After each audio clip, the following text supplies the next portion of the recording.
First off, I'll introduce myself. I'm Dean Baker, and thanks for coming. This is our second session, the Center for Economic and Policy Research's seminar series on basic economics, and this one will focus on growth. We'll also have a second session on growth. Could we cut it down over there? Okay, we'll have a second session on growth. We have a lot of people waiting there. To wait a minute.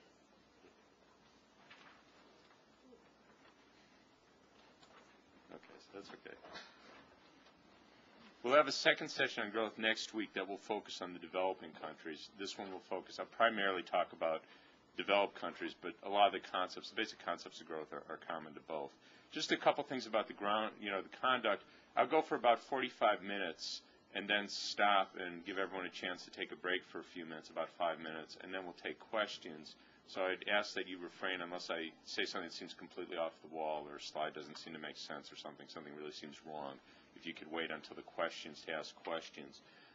Secondly, during the question period, I'd appreciate if you would restrict it to questions. If you have comments, want to raise issues, I'd be happy to talk with people afterwards, but I really do want to give people a chance to ask questions. So if you could just stick to questions during that period. And the last thing is, if you have cell phones, please turn them off. We don't want cell phones going off in the middle. We are taping and recording this for posterity too, so so we do hope to not have it interrupted by cell phones. Okay, so to start with, let me just outline the things I wanted to cover.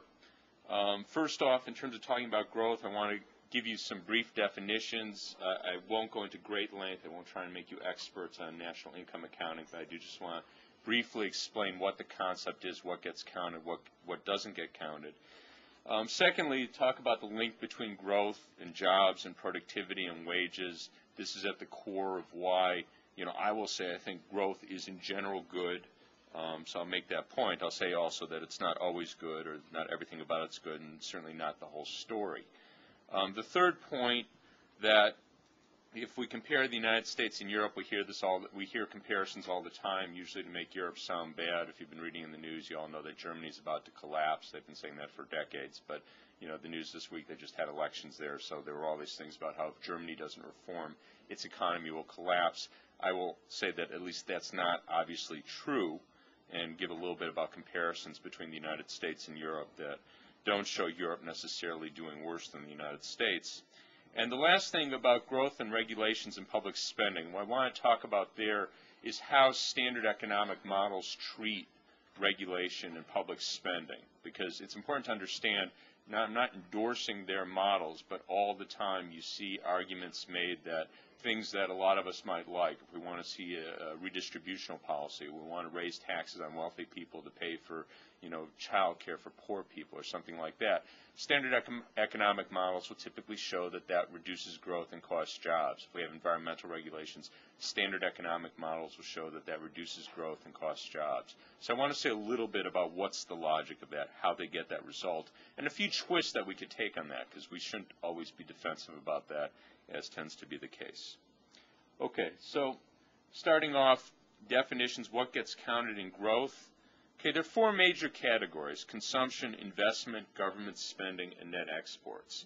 So this is just, again, I won't bore you with great detail, but just to understand what gets counted in gross domestic product, which is, sort of our standard measure of growth. Consumption is the largest component. What gets counted there? Pretty much anything we might buy. So this is all the goods and services we might buy. So if you get a car, the rent on your apartment. If you own a house, we impute a rent to it. Medical care gets counted. You pay for medical services, whatever those might be. You go to a restaurant, that gets counted. College tuition gets counted if you pay for daycare. On down the list, the chairs we buy, just about anything that you might imagine spending money on. The vast majority of those things get counted in consumption. I won't worry about the ones that don't, but basically anything you could envision spending money on gets counted as consumption. Investment, what gets counted investment? Basically, sort of a simple way to think of what investment is, that's what firms spend money on. So if a firm builds a new factory, builds a new shopping mall, builds a new office building, if they get equipment, they get new computers, software counts as investment. So for the most part, it's things that firms spend money on. The one type of investment that individuals typically do is housing. Housing counts as investment. So if I buy a new home, that counts as investment. Okay, so that's sort of the basic story of investment. Let me make a point here about what doesn't get counted as investment. Buying stock doesn't get counted as investment. Okay, and there's an interesting logic here, an important logic here. Buying stock isn't directly a good or service. If I buy, 1,000 shares of Microsoft stock, all I'm buying is a sheet of paper. Okay, so there's no good or service that corresponds to that. We're trying to measure newly produced goods and services. Buying stock isn't a newly produced good or service. What happens is, someone here sells me 1,000 shares of Microsoft. I give you, whatever it sells for $100,000, and you give me a certificate that says I now have 1,000 shares of Microsoft. So there's nothing that's produced that corresponds to that. Now, there's a deeper logic that I'm not going to go into, but in principle, one could say, okay, if Microsoft stock gets really high, then Microsoft might issue more shares of stock, and then they'll maybe use that money to go out and start a whole new line of software or something like that. So maybe that would happen. And when they do that, that would be investment. Okay, that's a very, very weak, tenuous link, but the point is buying a sheet of paper is not investment. That's just, I own one sheet of paper or sets of sheet of paper, $100,000 bills, and then I own shares of stock, just sheets of paper floating around. That's not investment. Okay, third thing that gets counted, government spending. It's important to keep in mind that is part of the economy. So when the Republicans always want to cut government because that won't slow growth, well, government's part of the economy. So government spending, if we think of direct government spending when we're educating kids, if we have government-provided daycare centers, government hospitals, whatever those are, that's all part of GDP. So is defense spending. Okay, what doesn't get counted in this is a transfer payment. So if the government sends someone a Social Security check, that's not counted as part of GDP because, again, it's sheets of paper floating around. If I get a Social Security check from the government and then I use that to pay my rent, that, of course, counts as consumption. That's part of GDP. Use some of it to pay for hospital bills, whatever it might be. That gets counted as part of GDP. The check doesn't get counted. When the government sends me the check for my Social Security, that doesn't get counted. Okay, so what we're looking at here is actually goods and services, things that are going to employ people. Okay, not sheets of paper floating around.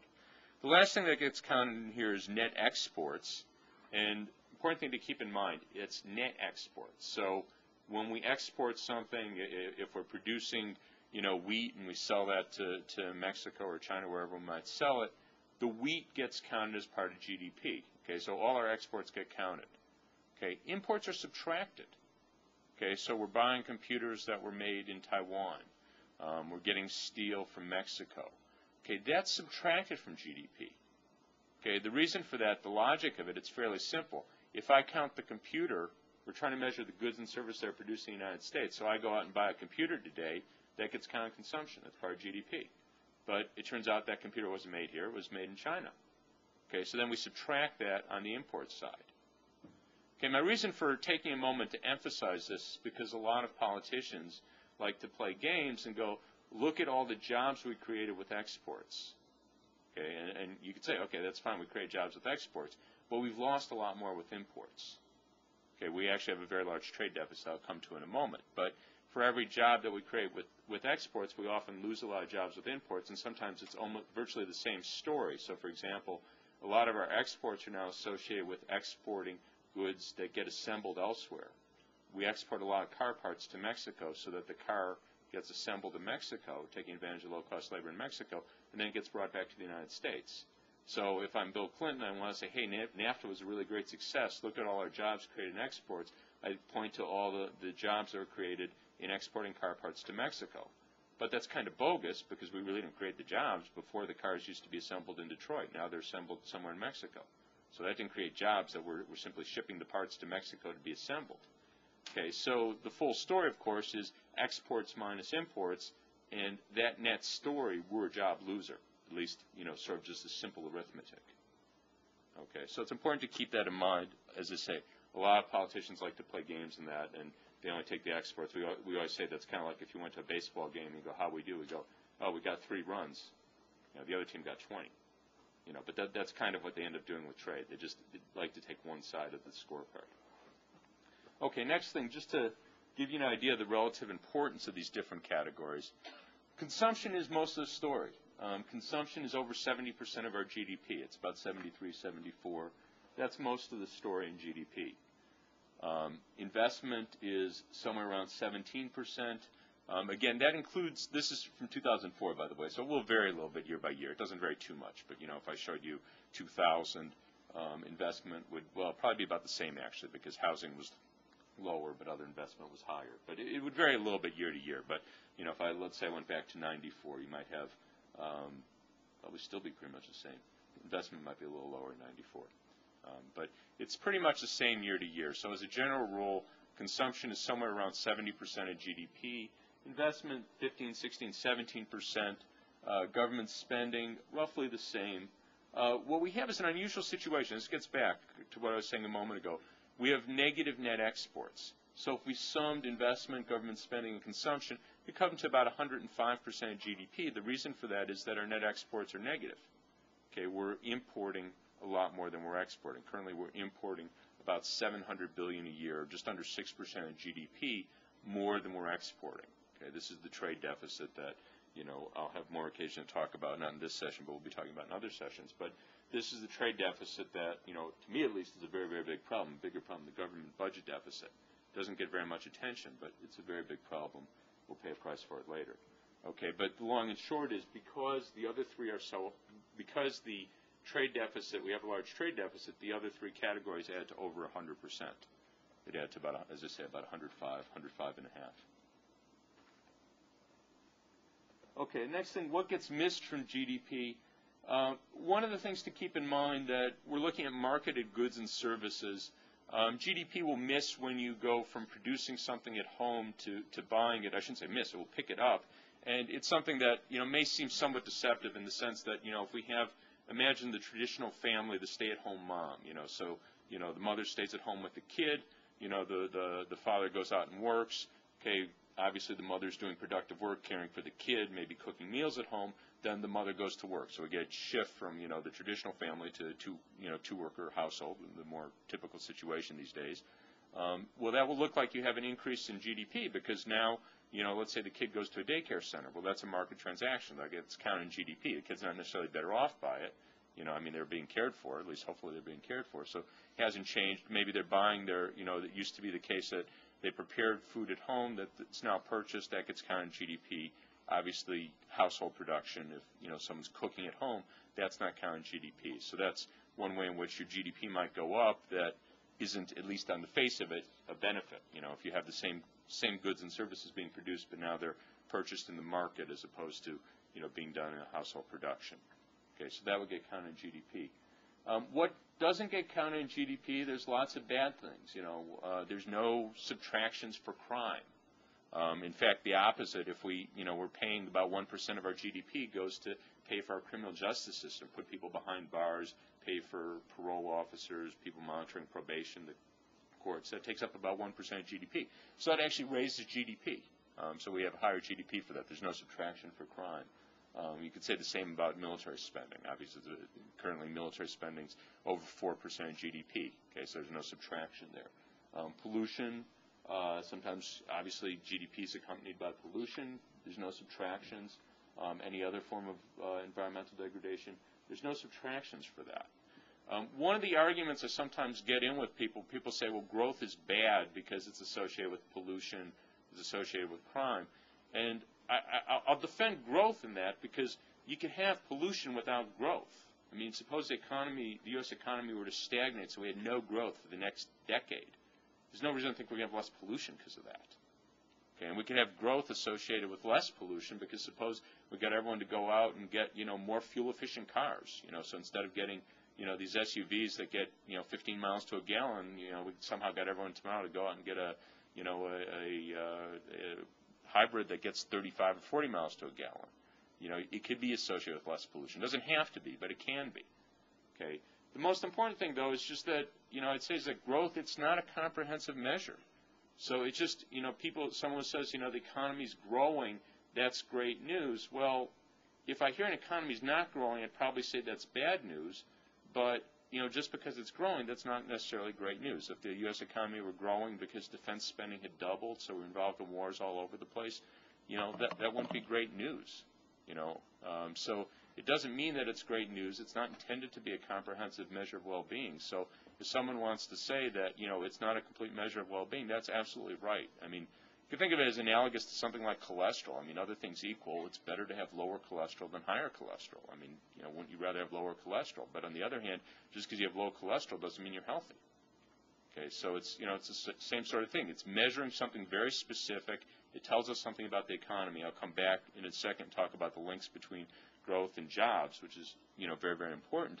But the point is, it's not a comprehensive measure of well-being. So we should never think that we could look at GDP and say, okay, our GDP is really high. That means we're a great country. Everyone's very happy. Things are doing well. On the other hand, if we see GDP is not growing, I'd say at least at first blush, you probably have a problem. Not always, but at least at first blush, I'd say you probably have a problem. Okay, and I'll come back and talk a little bit about that more when I do comparisons with Europe. Okay. Next point, growth in jobs, more growth, more jobs. Simple, kind of almost stupid thing to say, but it's important to keep in mind that just, sort of as a first approximation, the more growth we have, the more jobs are being created. So, if the economy grows 4% next year rather than 3%, odds are we'll see more jobs. Okay, it's not one-to-one. I'll come back to that in a second, but other things equal, if you get more growth, you get more jobs, and, like most people, I think most of us want to see people have jobs, at least people want jobs have them, so as a first approximation, I think we should want more growth. Okay, and this graph shows in general the link, and what you see is, we start in 1960, that the periods where you have, little or no growth, these are the recessions. So if you look in the mid-70s, you see that the economy levels off. You look at the early 80s, the economy levels off, actually falls. You see that, the number of jobs levels off or falls. Early 90s, the economy levels off, growth levels off. The number of jobs also levels off. Okay, actually it falls slightly. So, sort of is the simple story. When you have growth, you get more jobs.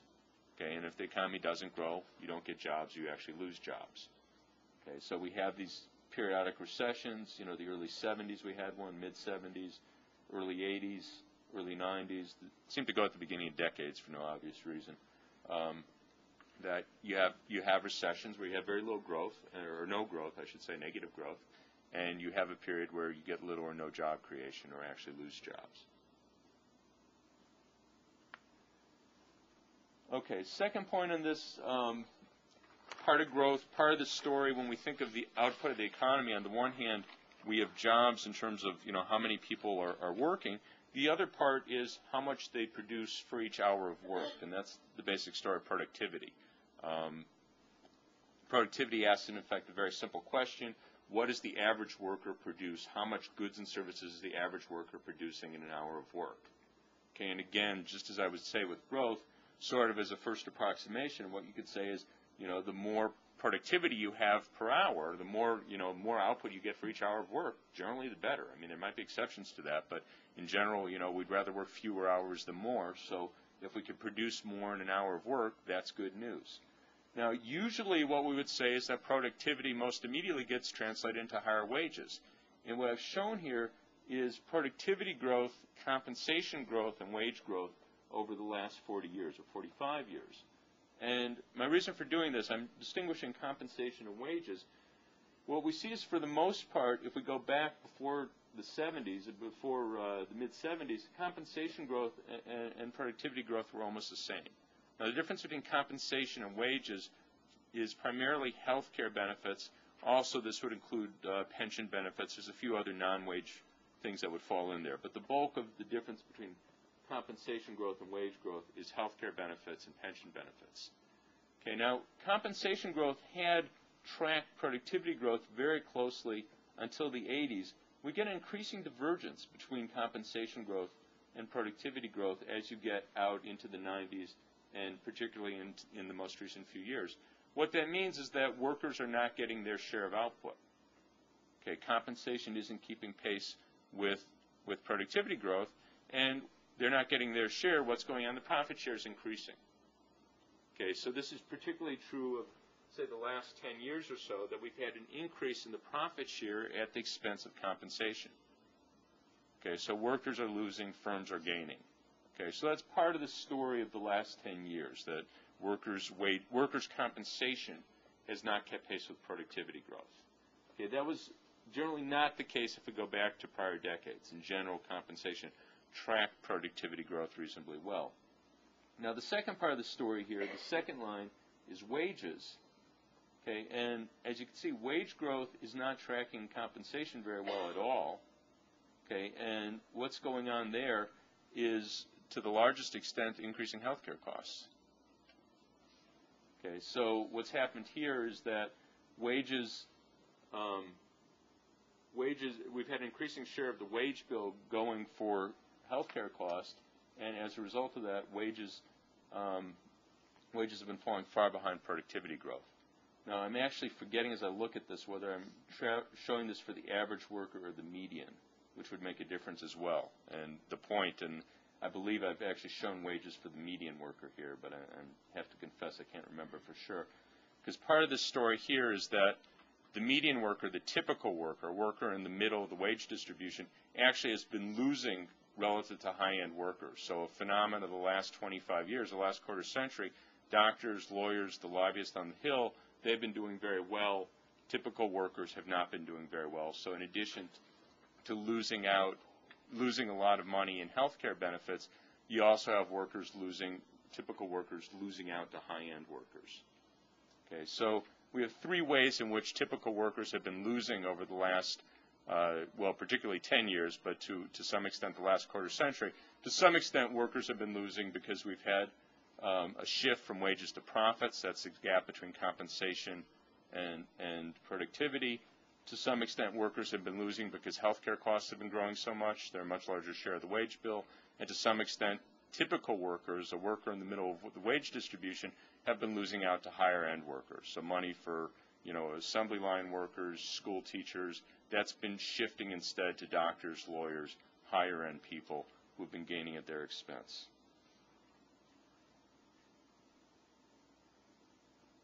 Okay, and that's in the absence of wage growth. Okay, the point, this all sort of comes home in the recent recovery, or recession recovery. We've had an unusual period over the last 5 years. As I said, usually you get GDP growth accompanied by job growth, accompanied by productivity growth, accompanied by wage growth. What we've seen in the most recent period, the last 5 years, is that we've had decent productivity growth, we've had weak wage growth, we've had decent consumption growth. I'll just jump ahead, but it's been driven by debt. Okay, so if we go from 2000 to 2005, the total growth, the cumulative growth in wages has been less than 5% adjusted for inflation. So this is a 5-year period, very, very weak wage growth. Okay, and the average hourly wage has been, it's risen a little bit, but virtually flat over that 5-year period. Consumption growth, on the other hand, has grown at a respectable pace. So consumption is up by about 15% over this 5-year period. Okay, so we've had pretty decent growth in consumption. Okay, but what's driven that? It's been household debt. Okay, so this has been a very unusual period. We've had this huge run-up in household debt, over a 40% increase in household debt over this 5-year period. So what's happened is people are increasing their consumption, not because they have more income from their wages. Instead, what's going on is that basically they're borrowing more. First and foremost, people are borrowing a lot of money against their homes. Okay, again, we have a session later in this series where I'll talk about financial bubbles, and the bubble now is the housing market. What's happened is housing prices have gone through the roof, and people borrow against their homes. So what we've had in the last 5 years is a recovery that's been driven not in the typical way where we could talk about a virtuous cycle where you get job growth, you get productivity growth, you get wage growth, you get consumption growth, more job growth. Instead, what we've had is we've had very little job growth, we've had very weak wage growth. Instead, we've had people borrowing money, increasing consumption, and that's what's kept the economy going. It's not a healthy path, and it's clearly not the normal path. It's not what we've seen in any prior post-war recovery. So it's something really unusual, and I mean, I won't go into this in detail today, but something that, on the face of it doesn't sound very sustainable. Okay. Europe versus the U.S. Basically, what I want to make the case here is that, the main difference between Europe and the U.S. isn't that our economy works and theirs doesn't.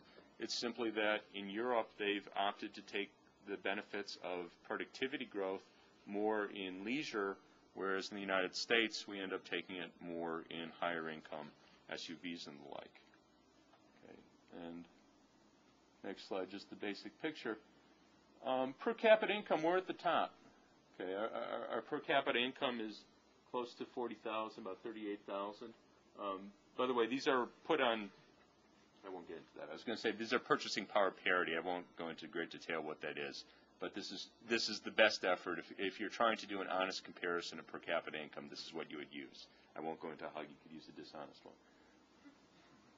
Okay, the United States at the top. Norway is second. By the way, the New York Times did this piece. I know this is a digression, but the New York Times did this piece about 4 months ago, trashing the people in Norway because they think they're rich. And this guy was going on about how much it costs to buy a drink in a bar in Norway. Well, they have very high taxes on alcohol because they want to discourage people from consuming it.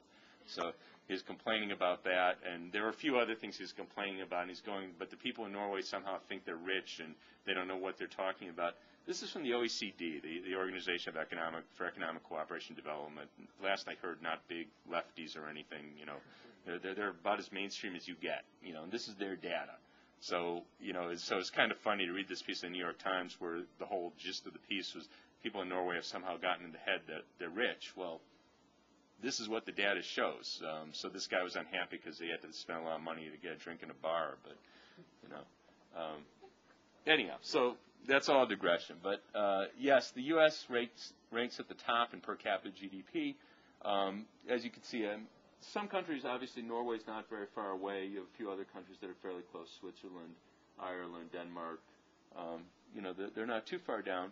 But if you want to take a broad area, the Euro area, that's the area we always make fun of. You know, that's old Europe, or mostly old Europe, as President Bush would have it. They're about 20% less. So if we take per capita GDPs, compare the United States to old Europe, old Europe, Germany, France, Italy, Spain, you know, most of continental Europe is in that Eurozone area. That's old Europe. They have about 20% less per capita GDP. So first blush, you know, they have about 80% of the income per person as we do. Okay, well, why is that? Well, the biggest reason is we work a lot more. Okay, so this is the number of hours we work a year. It's about 1,800, a little more than 1,800. If you look at old Europe, they're not working very much. Okay, in Germany they work a little over 1,400. France works here less than 1,400. Even less in Netherlands and Norway. Okay, even less than 1,400 hours a year. Okay, well, what's going on there? Well, if you look at old Europe, they have mandates. They have government mandates that say that every worker has to have 5 weeks a year vacation. Actually, it's part of the European Union. Every country, they're obligated to have at least 4 weeks. Most countries have more, but all the countries of the European Union have to provide their workers with at least 4 weeks a year vacation. As I say, many of the countries, in law, you have to have 5 weeks and some even more. Denmark, had a national strike because they had 5 weeks, and the unions there were demanding 6, and they got, I think, 3 additional days or something like that. So I like the idea that you had a whole country striking for 6 weeks of vacation. Okay, so that's the biggest difference. They have, they have more vacation. They also have shorter work weeks. In France, the norm is a 35-hour work week. It's hotly debated. They recently instituted that. I think it was 97 or 98 that they instituted a 35-hour work week. And they have a conservative government wants to go back on it, and they have a little bit. But the normal work week there is somewhere around 35 hours. You find similar things in Germany, other countries. It's common for people to get off Friday afternoon, so they work a 4.5-day week. So they tend to have a shorter work week, and also more weeks. As I said, they have vacation. Here, obviously, there's no law requiring anyone any vacation at all. If you have a good employer, if you have a higher-paying job, odds are you get vacation. But if you work at Walmart, odds are you don't have vacation. Because a lot of people are working at jobs where they never get a paid day off, and employers aren't even obligated to give them unpaid days off. They can just tell them you don't come in, you're fired. Okay, so that's the biggest difference. And another way to see that, if you look at productivity, how much you produce per hour, okay, the productivity of European workers per hour, it's not very different than the U.S., and some countries in Europe actually have higher productivity per hour. So Norway, France, their output per hour is higher than the United States. Okay, Belgium, old European countries, Netherlands. I guess the Netherlands was part of the coalition of the willing, so that makes them New Europe, I guess. But otherwise, one might think of them as old Europe. So they actually have higher productivity. So in terms of output per hour, Europe is very close to the United States if you take Europe as a whole. We have them on here as a whole somewhere. Thought we had them on there. Okay, maybe we don't have Europe as a whole. You can see Germany is just a little bit below the United States. I should be straight with that on Germany. That's taking former West Germany. Okay, so if you want to make Germany look bad, you always include former East Germany, which, admittedly they haven't done a great job integrating. But on the other hand, imagine in 1991 we had taken over Mexico and we were trying to bring Mexico up to U.S. living standards. I suspect it would take us a few years. So that's similar to what Germany has done in, annexing East Germany, and it would look much worse if we included all of Germany.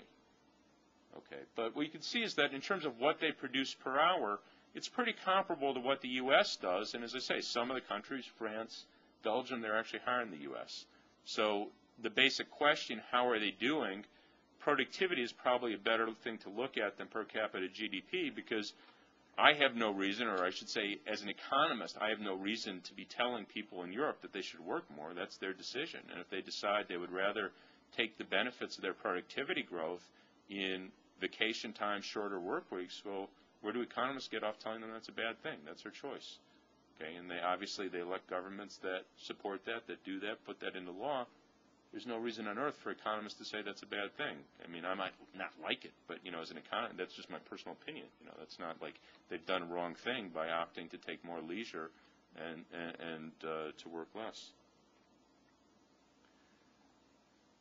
Okay, the last thing I want to get to is what are the main determinants of economic growth in the standard model? And I want to spend a little time on this because we see this all the time in policy debates, and we get beaten up on it all the time in policy debates, and really wrongly. I think it's really important for people to understand what these models are. So in a certain sense, like, there should never be any surprises when you look at standard economic models. I don't even have to look at an analysis. I mean, I might not know the exact number, but I could tell you what it will show.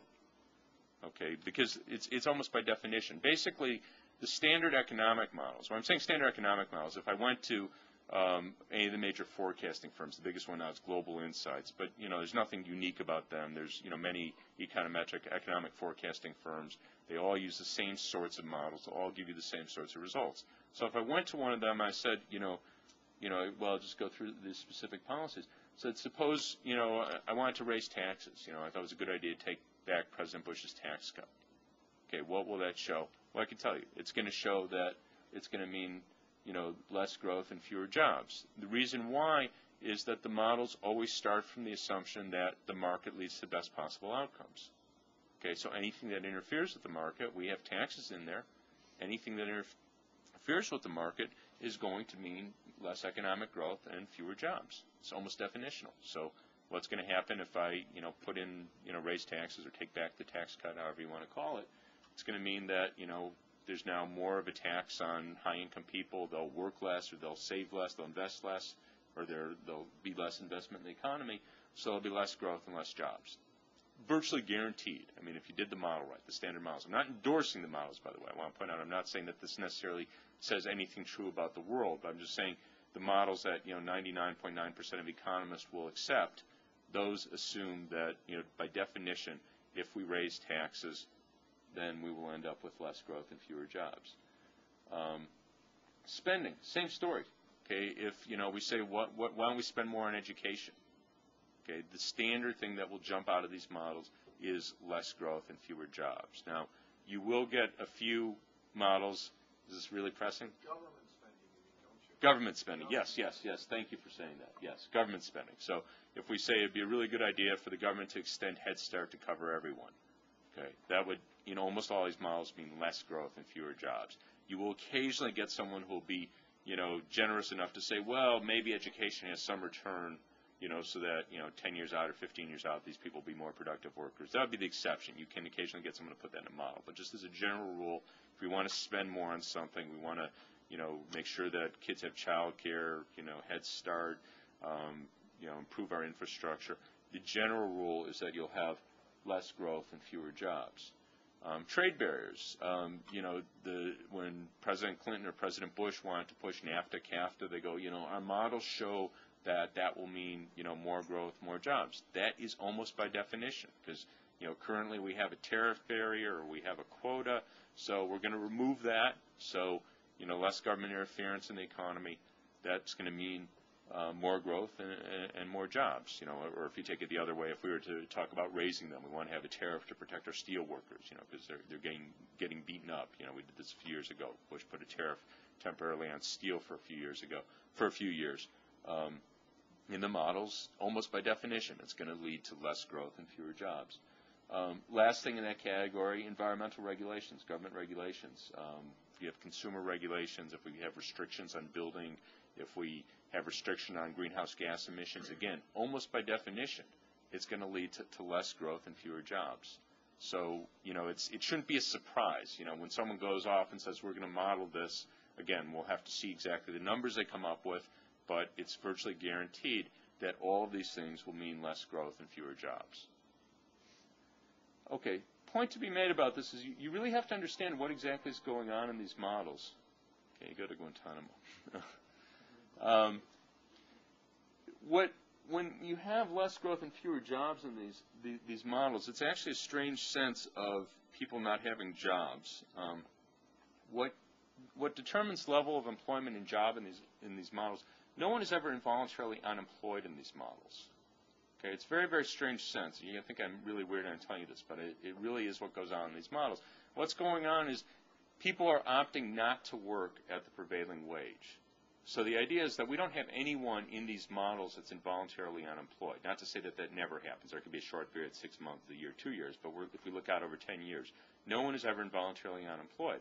What's going on is that we have some number of people that they see they can get $10 an hour, and they go, well, for $10 an hour, I'd rather sit home and watch TV. Okay. On the other hand, if the wage were higher, let's say it went to $10.10 an hour, 1% higher, then, well, for $10.10 an hour, I would make a decision to work. Okay, it's important to understand that because in that model, well, let me just jump ahead to the next one because I just give the arithmetic on that. In that model, unemployment is not at all what we ordinarily think of as unemployment. I mean, at least that's not what I think of. So when I think of people being unemployed, you know, I think of auto workers in Michigan that have lost their job. You know, I think of, you know, people who are working as clerical workers who've lost their job, people in the airline industry, you know, flight attendants or, you know, mechanics have lost their job and they can't get another job at 1% lower pay. That's not it. They can't find a job. Maybe they can get a job at Walmart at, you know, 1/3 the pay. But it's not as though they've made a decision that, you know, well, I was willing to work as a mechanic for Northwest or Delta, who's ever laying them off this week. I was willing to work there for $12 an hour, but now I'd have to work for $11.88, and that's not worth it to me, so I'm going to stay home and watch TV. I don't think that's what's going on. I don't think that's what many of us think is going on. But in these models, when we talk about people being unemployed, that is what's going on. Okay, and the logic of this is, it all works, it all makes sense. The logic of it is that people get paid based on their efficiency, the efficiency of the economy. So what's in effect happening when we throw a tax in there, you know, we raise taxes this year, is we've like thrown a monkey wrench in the economy. We've made it less efficient. Okay, same thing if we put an environmental regulation on. So, you know, we say you can't emit as much greenhouse gases. We've made the economy less efficient. So what that means is before, my wage used to be $10 an hour because that was how efficient I was. If I worked for an hour, I produced $10 of output. Okay, but now we threw the wrench into the economy, so I'm somewhat less efficient. The economy's less efficient, I'm less efficient, I only produce $9.90 an hour. Okay, so we've thrown this monkey wrench into the economy to make it less efficient. Therefore, you know, I've lowered the wage, and at $9.90 an hour, I'm not willing to work. Okay, my reason for going into this in a little detail is, one, we should never be surprised what comes out of these models. Someone says, I'm going to go and see what it does in an economic model. You can tell them, go ahead and do it, but you already will know what is going to come out of there. You want to raise taxes, it's going to look bad. You want to spend more on some government program, it's going to look bad. You want to have some pollution regulation, it's going to look bad. Guaranteed. We don't know the exact number. That's what they're going to tell you when it comes out of the model. Okay, but that's what it's going to tell you. Second point is that the unemployment that is in those models is not, at least what I think of as real-world unemployment. I don't think it's what most people think as real-world unemployment. It's a very important point, I think, because if I really thought, as these models suggest, that, you know, what's going on is we had some workers that were willing to work for $10 an hour at $9.90, it's not worth their while, so they've opted to sit home on their couch, that wouldn't really bother me that much. I mean, if that's really what I thought was going on with unemployment. Okay, that is what these models imply, though. So it's important to understand it's not real-world unemployment as we think of it, or at least as I think of it. It's people getting paid a little bit less. And, basically in these models, if, going from $10 to $9.90 determines whether they're willing to work or not, well, that's no difference from going from $10.20 to $10.10. They're getting paid a little less. They're still working in that story, but they're getting paid a little less. I'd rather get paid more than get paid less. But, most of us wouldn't think that is a disaster. Okay, if their pay fell 10 cents an hour, 1%. Okay, but that's the sort of story that you have embedded in these models. So it's just important we get beat up with these things all the time. And it's just important to understand where they're coming from, how they get their results, what they mean. The last point that I want to make on this is simply we have to learn to flip this around. Things we may not like also cost jobs in their models. Defense spending will cost jobs in their models. And one of the things I would love to do, we've never had anyone willing to pay for this, but I would love to sometime hire one of the major econometric forecasting firms and say we increase defense spending by $100 billion a year, or 1%, $120 billion a year, go back to 2000. We were spending around $300 billion a year. Now we're spending about $450, adjust for inflation or whatever. It's about 1% of GDP. Okay, so we increased our defense budget by amount equal to about 1% of GDP. What does that do to employment? In these models, it will cut employment, and probably by quite a lot.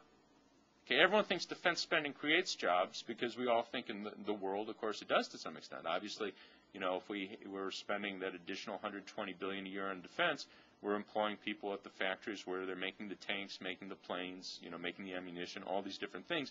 That obviously creates jobs. It creates jobs in the real world. But in these models, what does that do? That pulls resources away from their most productive uses. So you plug a $100 billion, $120 billion increase in the annual defense budget into the standard models, I'll guarantee you it will cost jobs, probably around 1 million jobs. Okay, a lot of jobs, because it's going to lower, it makes the economy less efficient. It's just the same. You throw it into one of these models and you spend $120 billion a year on defense spending, it's the same thing as spending it on schools. It's pulling money from its most productive use in their models to a less productive use. Okay, defense spending, it's not even a value judgment. It's not whether we think it's a good thing or bad thing, but the point is you've pulled the money out of the normal economy. You've pulled it out of the productive economy, and the government's using it. It's the same as from an economic standpoint if they just threw it in the garbage. Okay, so they're taxing people to throw money in the garbage. Okay, and that would lower GDP, lower growth. Okay, so one of the things, as I say, I would love to do sometime is to simply run that in one of these models so that we had that as a basis of comparison. So, we could say, what do you think of increasing defense spending knowing that it costs, 1 million jobs? Reason for saying that, again, it's, we may want to beat up on defense spending, but apart from that, it's important to understand that it's not, just because something costs jobs doesn't mean that, it's necessarily bad. You have to ask what the goal is. And, if I thought it was really important that we were fighting in Iraq, if we thought that was really important, then you'd probably say, well, if it costs jobs, that's worth it, But the question is, what's the trade-off here? Simply because it costs jobs doesn't mean that it's necessarily something that you wouldn't want to do. Okay, so just to sum up, again, just to repeat the basic point, I would say in general more growth is better. That doesn't mean that, we always want more growth no matter what. If people opt to take, they'd rather have 35-hour work weeks, they'd rather have 6 weeks vacation, I think that's great. Okay, but if you just told me here are two economies, one grew at 5% last year, one grew at 1%, I'd say, well, at first glance at least, probably the 5% is better. Okay, but there could be reasons on closer, investigation that 1%, the economy that grew 1% is doing better than the economy that grew at 5%. The second point, economic growth is not a comprehensive measure of well-being, so it's not, the people who criticize GDP and say it doesn't tell us everything, that's absolutely right. GDP is telling us one very specific thing. It's telling us how much is being produced in the economy. So if it's being produced in a way that's leading to environmental degradation, everyone's unhealthy, I'm not going to tell you it's a good story. It isn't. It isn't. It also doesn't tell you anything about distribution. So if the economy is growing and the only people getting, benefiting from that are those at the top end, well, that's not a very good picture either. Okay, so it's very far from a comprehensive measure of well-being, and anyone who tries to present it as that, basically doesn't know what they're talking about. It's just telling you one very specific thing. Third point, again, this is important, not just because, I don't have to defend Europe. There's plenty of Europeans to defend Europe, but there's lots of things about Europe that I like, at least. And when people say, well, do you want to have national health care insurance, then you're like Europe. Well, that's why it's important to defend Europe in arguments here, because, Europe is not a disaster story. You're free to say you like things better about the U.S. and Europe. That's fine. But the point is, their economy is not about to collapse. It's not a disaster story. In most ways, it's pretty comparable to the U.S. The biggest difference is that they've opted to take more leisure and less income. And that's fine if someone doesn't like that, but the Europeans happen to think differently, and that's their choice. Okay, so the people who try to tell you that, you get a disaster if you have a developed welfare state, if you have education for your kids, if you have child care for your kids, you have health care. No, you don't get a disaster. Okay, they're doing just fine. And the last point, we can have trade-offs for growth. So we can say, yeah, maybe in these models that if we regulate greenhouse gas emissions, it will show somewhat slower growth. So what? So what? The Republicans are happy, all of them are out there. Some Democrats, they'll support the war in Iraq. That costs jobs. All of them are willing to support something that costs, I'll use the term $1 million. I don't know what the models will actually show, but my guess is on that order. They were willing to cost 1 million jobs so that they could occupy Iraq. Okay, so suppose we want to regulate greenhouse gas emissions, and Global Insights tells us that will cost 1 million jobs. Okay, so we could say it will cost as many jobs as invading and occupying Iraq did. Okay, well, is that worth it or not? Well, in my view it is, but someone else could call it. But the more important point is, all the time we do things that cost jobs in these standard models. Usually that's never raised as an argument because we aren't hiring the economists to show that. Okay, but we shouldn't let them beat us up and say, oh no, we can't have any environmental regulations, we can't possibly tax rich people, we can't have worker regulations that guarantee people paid time off or whatever it may be, because that will cost jobs. Fine, they do things all the time that cost jobs. We might want to do things too.